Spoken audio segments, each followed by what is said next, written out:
I still remember the way the dust looked that morning. It hung in the air like something tired, like even the desert was sick of waking up.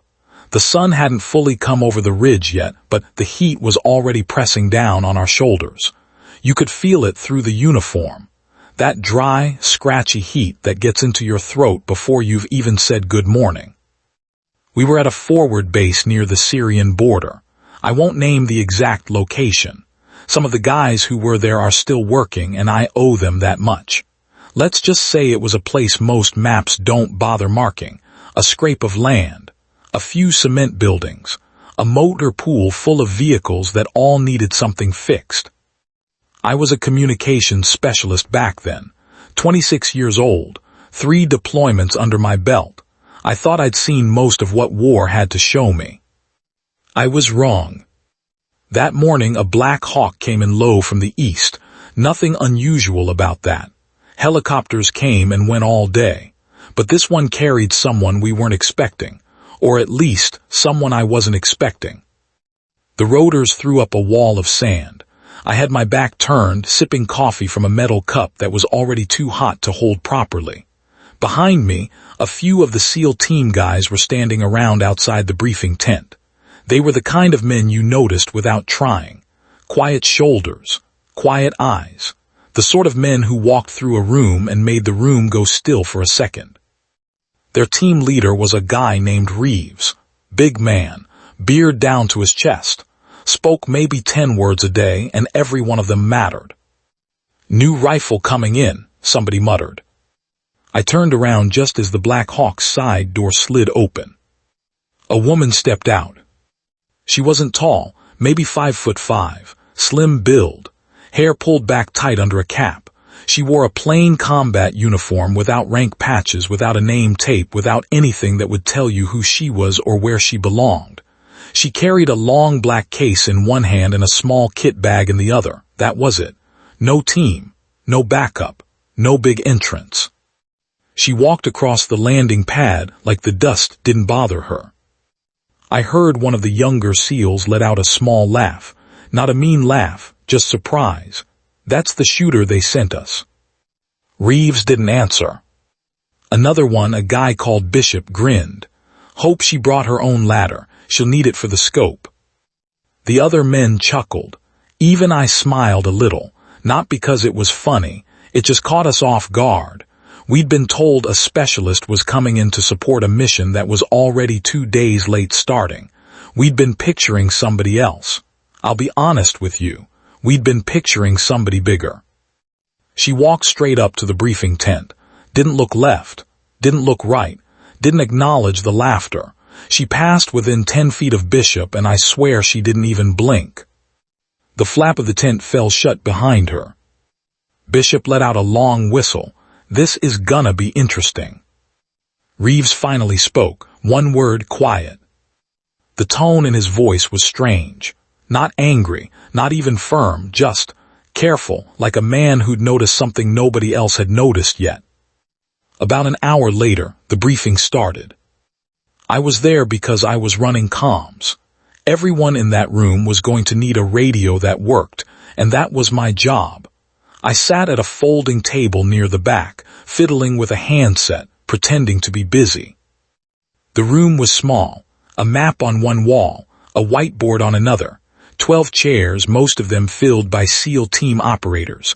A couple of intelligence officers stood at the front, and in the corner, sitting alone, was the woman. She still hadn't said her name.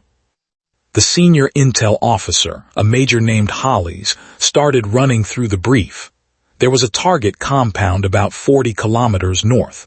High-value individual. Someone who had been making bombs for a long time.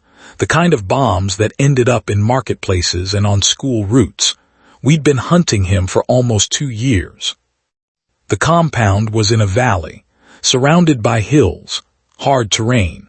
The team would insert at night, move on foot for 6 kilometers, and set up a hide on a ridge overlooking the target house. The shot would be long. "How long?" Bishop asked.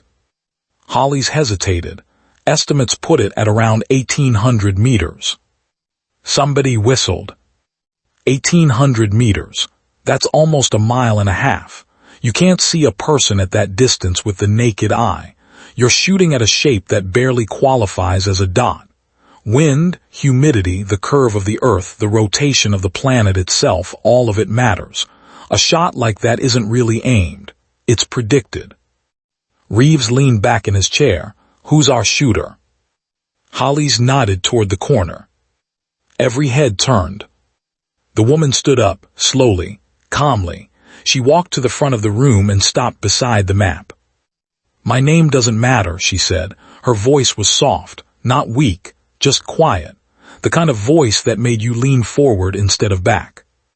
Bishop snorted. That's reassuring. She looked at him, just looked. Didn't say anything, didn't smile, didn't frown. He stopped snorting. What matters, she continued, is the wind off that western ridge. There's a thermal pocket about 600 meters out from the target. It'll lift the round about 4 inches at that range. The valley narrows on the east side, which means the air compresses there. You'll get a crosswind that doesn't show up on any of your weather reports. The room was silent. She tapped the map. I'll set up here, not on the ridge. That's where they'd expect you. I'll be 300 meters lower behind this rock formation. Longer shot, but better cover. Hollis blinked. That's almost 2,000 meters. 1,940, she said, approximately. Reeves had gone very still. He was watching her the way a man watches something he's trying to remember. She turned to face the team. I need a MK-22, suppressor, match-grade ammunition, and I need someone who can stay perfectly still for 9 hours without coughing. Bishop laughed again. He couldn't help himself. Lady, with respect, you sure you can carry that rifle up that hill? The room went tight. She tilted her head very slightly. I've carried heavier. What's your call sign? Reeves asked. His voice was different now. Lower, almost cautious. For the first time, she paused. She looked at him across the room. The light from the tent flap caught the side of her face, and for half a second I saw something flicker there. Not pride, not arrogance, something older, something tired. Whisper, she said. The chair under Reeves creaked as he sat forward, slowly, like a man who'd just been told the floor was made of glass. Your whisper. She didn't answer, she didn't have to. Around the room I watched the SEAL team change. It was the strangest thing. I'd been around these men for weeks. I'd seen them after firefights. I'd seen them after they'd lost people. I'd seen them angry, exhausted, drunk, and silent. I had never seen them look the way they looked right then. Bishop's mouth opened, then closed. A guy named Carter, who hadn't said a word all morning, sat up straight and stared. Reeves placed both hands flat on the table, very carefully, like he was steadying himself. I thought you were a story, he said. She gave a small, almost invisible smile, the kind a person gives when they wish very badly that they were a story. Sometimes I wish I was. I want to back up here for a second.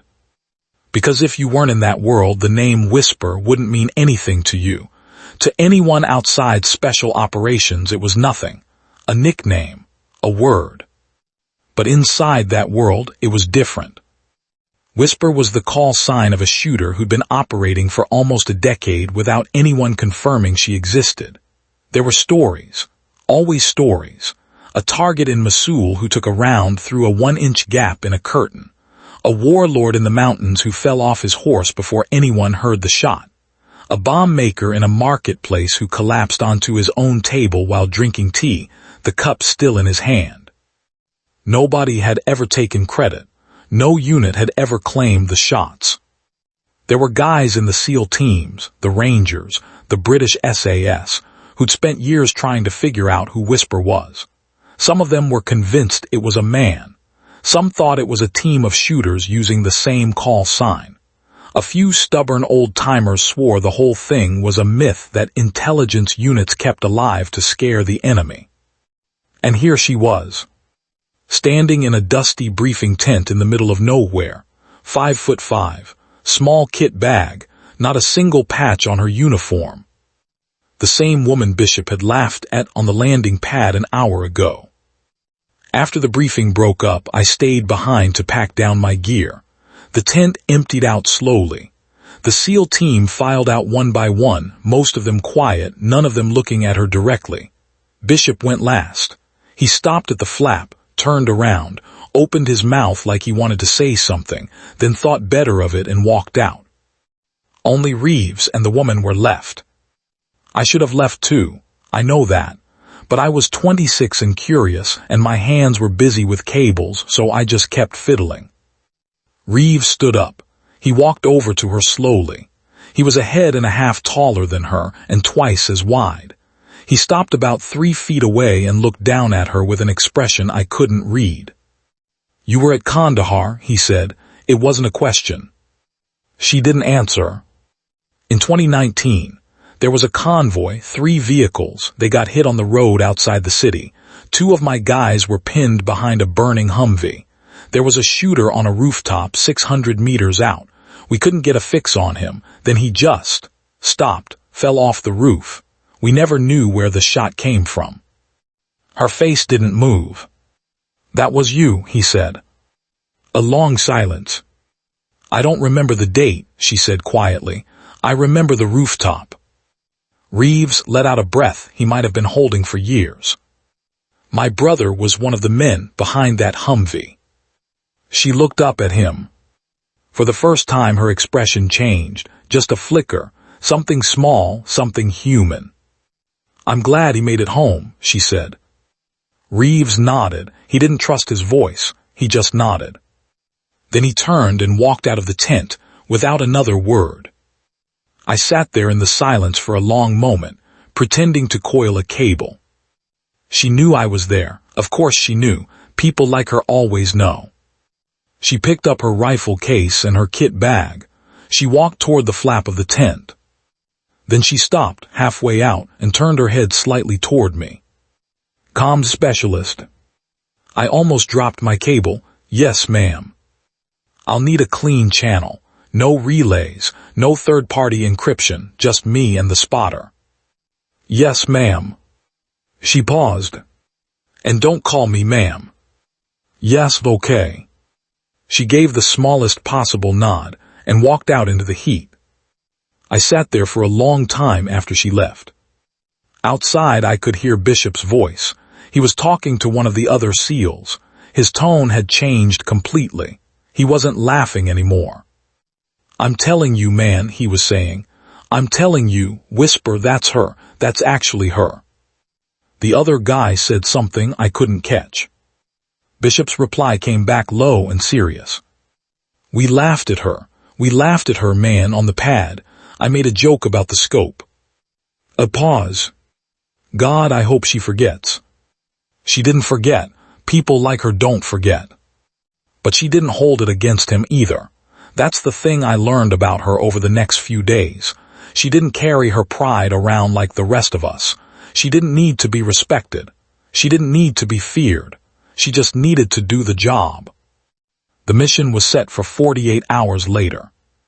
In those 48 hours, I watched her more than I should have. I couldn't help it. None of us could. She didn't eat in the mess hall. She ate alone, sitting on a crate behind the supply tent looking out at the horizon. She didn't sleep in the female quarters.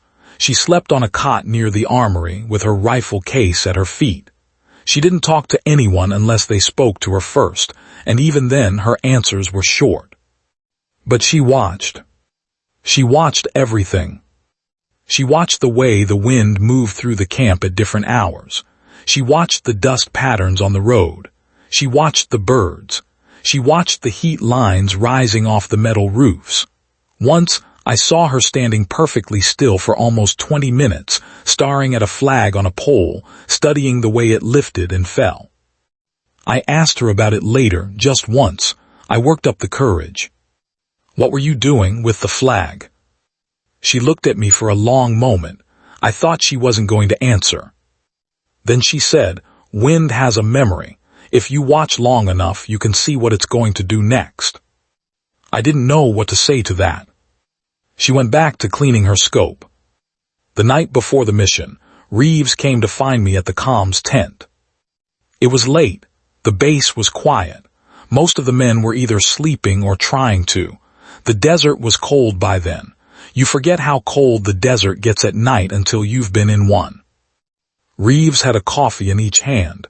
He held one out to me. "Walk with me a minute." I took the coffee and walked beside him. We didn't say much at first. We just walked along the perimeter, our boots crunching on the gravel. After a while he spoke. "You're going to be on her channel tomorrow." "Yes, sir." "You ever run comms for a shot like that?" "No, sir." He nodded slowly. "Few people have." We walked a little farther. "There's a thing you need to understand about her," he said. "She doesn't talk much. When she does talk on the radio, every word matters. Don't fill the silence. Don't ask follow-up questions. Don't read back. If she says something, you act on it. You don't repeat it. You don't acknowledge it. You just do it. Okay. And if she goes quiet for a long time, you let her be quiet. Don't check in. Don't ask if she's still there. She's still there. She's just listening to something you can't hear." I nodded. He stopped walking. He looked out over the perimeter wire at the dark desert beyond. "My brother sent me a letter once," he said. "After Kandahar, he said he didn't know who saved him. He said he was lying behind that burning Humvee and he thought he was going to die. He said he was thinking about his daughter. She was 3 at the time. He was making promises to God he couldn't keep. And then he heard the shooter on the roof just stop mid-burst, and there was no sound, no crack, no echo, nothing." He took a sip of his coffee. He said it was like the rooftop just decided to let him live. I didn't know what to say. Reeves looked at me. His eyes were tired, but there was something soft in them I hadn't seen before. "Tomorrow," he said, "you keep her line clean, you hear me? You make sure that woman has every advantage we can give her, because somewhere out there there's somebody behind a Humvee tonight, and he doesn't know it yet, but he needs her too." He drained his coffee. "Get some sleep." He walked off into the dark. I stood there for a long time, holding my empty cup, looking up at the stars. The wind moved across the camp. I thought about what she'd said, about wind having a memory. I thought maybe, just maybe, I understood it a little. They moved out at 200. The whole base was awake by then, even the men who weren't going. That's how it is before a mission. You can't sleep. You just lie there listening to the others get ready. The clink of buckles, the slide of a magazine into a well, the soft tear of medical tape on uniforms. I was at the comms tent. My channel was already up. I'd been testing it for 2 hours. She came in at 1:45, 15 minutes before step-off. She was already kitted up, plate carrier, helmet under her arm, 2 canteens, a small medical pouch, her rifle case in one hand like a musician carrying an instrument. She set the case down very gently, the way you'd set down something fragile. Then she came over and sat across from me. "Show me your setup." I walked her through it, frequencies, backup channels, encryption protocols. She listened without interrupting. When I was done, she asked 3 short questions. I answered them. She nodded. "Good," she said. Then she did something I didn't expect. She took off her glove and reached across the table and shook my hand. Her hand was small. The skin was rough in places. Her grip was firm but not aggressive, just steady. "What's your name?" she asked. "Daniels." "First name?" "Eli." "Eli," she said it once quietly, like she was filing it somewhere. "Thank you for being on this with me, Eli." I didn't know what to say. She picked up her case and walked out of the tent. That was the only time she ever touched me. The only time she ever asked my name, but I remember it like it was yesterday. The team rolled out in 3 vehicles. I watched the tail lights disappear into the dark, and I sat down at my station and put on my headset. The wait is the hardest part of any mission. You're not doing anything. You're just listening. You're listening for the sound of someone you don't know being in trouble. For the first 2 hours, the channel was almost silent. Routine check-ins, position markers, Reeves's low voice every now and again confirming they were moving. She didn't speak at all. Not once. She was somewhere out there in the dark, walking up a hill, carrying a rifle that probably weighed almost as much as she did, and she didn't say a single word for 2 hours. At 4:20, they reached the insertion point. The team broke into 2 elements. Reeves and 4 men moved toward the overwatch position on the ridge. Whisper and her spotter, a guy called Pike, moved separately, lower and farther to the west. Pike was good. He'd been doing this for 12 years. He was the one guy on the team who didn't seem surprised by her. He'd worked with her once before, years ago. He never said where. The 2 of them were on a separate sub-channel that I could monitor but not interrupt. I listened to them set up the hide. She gave him short instructions. Move that, lower that, brush that aside. He answered in even shorter words. Yes, done, got it. There was no small talk, no nervous laughter, no clearing of throats. They worked the way 2 pianists might play a duet they'd practiced together for years. No wasted motion, no wasted breath. By 500, they were settled. The target compound was just starting to wake up. Through the spotter's scope, Pike could see a generator kick on. A light came on in one of the windows. Smoke started rising from a chimney. The high-value target was inside. We knew he was. We had been tracking his phone for 3 weeks. We had photographs of him entering the compound the night before. We had a confirmed identification from 2 separate sources. But we needed to see him. That was the problem. He was inside the house. The windows were small. The shot would only be possible if he came outside, or if he stood directly in front of one of the windows for long enough. That could take hours. It could take days. It could not happen at all. This is what people don't understand about long-range shooting. It's not about pulling the trigger. It's about waiting. She waited. By 900, the sun was high. The temperature in the valley was climbing. Pike reported that the air was starting to shimmer near the target. Heat distortion would make the shot harder. She didn't respond. By 1100, the wind had picked up from the west, just a little. Pike noted it. She didn't respond. By 1300, they'd been in the hide for 9 hours. They hadn't moved. They hadn't eaten. They hadn't drunk more than a few sips of water. They were lying on hot stone in full kit with the sun on their backs. A man came out of the house at 13:15. Pike's voice came over the channel. Got movement, front door. A long pause. Then her voice, for the first time in over 12 hours. Not him. Confirm. Wrong build, taller, younger bodyguard. Copy. The man went back inside. The door closed.